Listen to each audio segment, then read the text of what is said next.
Hello everyone and welcome to the garden. Today we're going to be talking about planting up our daffodils, but here's the plot twist. We're not going to be putting them in the ground. We're actually going to be starting them in pots. You might be wondering why I'm starting them in pots. It's simply because I might be moving from this garden. It's a long story with delays and trying to find a property, and everything's so expensive. I'm really discouraged about it, but who cares? Let's not talk about that. Let's just put these daffodils. What am I saying? Gladiolus. I don't even know what video I'm making. Do you see this? This is nuts. Anyway, I bought some gladiolus this year, as always, because I love them, and I'm hoping that they'll make a comeback because they are really something special. Gladiolus are gorgeous, and everybody kind of like ignores them like there's some funeral flower over here, like, ugh. But they're gorgeous, so I'm growing them. The first thing I'm going to do is I fill up my pot.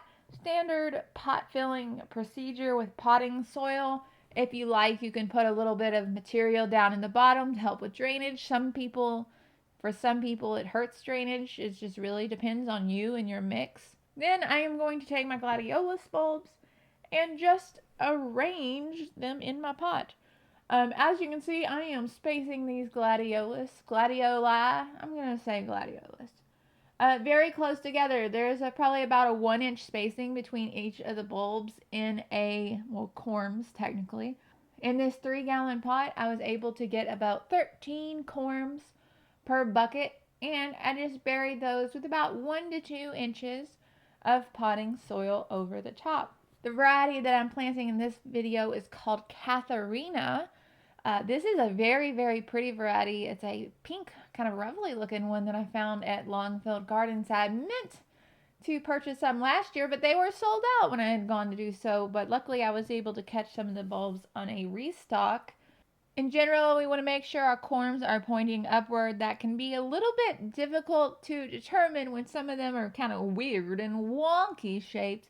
But this papery sheath usually has the little tip that's pointing up, and if you peel it back a little bit, you can see that growth tip.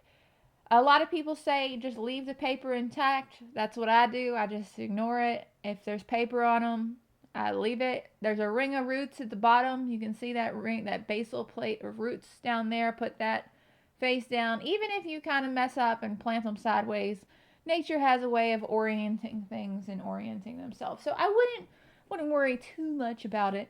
Also, you have the option of soaking these corms in a weak bleach solution. This has been a game changer for me. This has made a huge deal. There are little buggies that can be quite troublesome to gladiolus. In fact, gladiolus thrips inhabited my garden 2 years ago and prevented all of my gladiolus from blooming. Last year I did a bleach soak dip quickly. You can find more information about that online pretty much everywhere. And I think I also mentioned it in my other gladiolus video from last year, so might want to check that one out if you like. It made all the difference in the world, and I had beautiful flowers the following year. So also did that before planting in these pots. I'm not sure if that would make a difference since these are in pots, but good to know.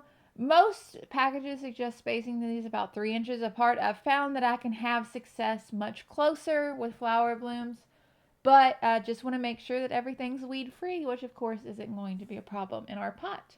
That's really about it for this video. I hope that it was helpful. I know this is a very just simple process, but I wanted to keep you up to date on what I'm doing in the garden because there's so much to do right now.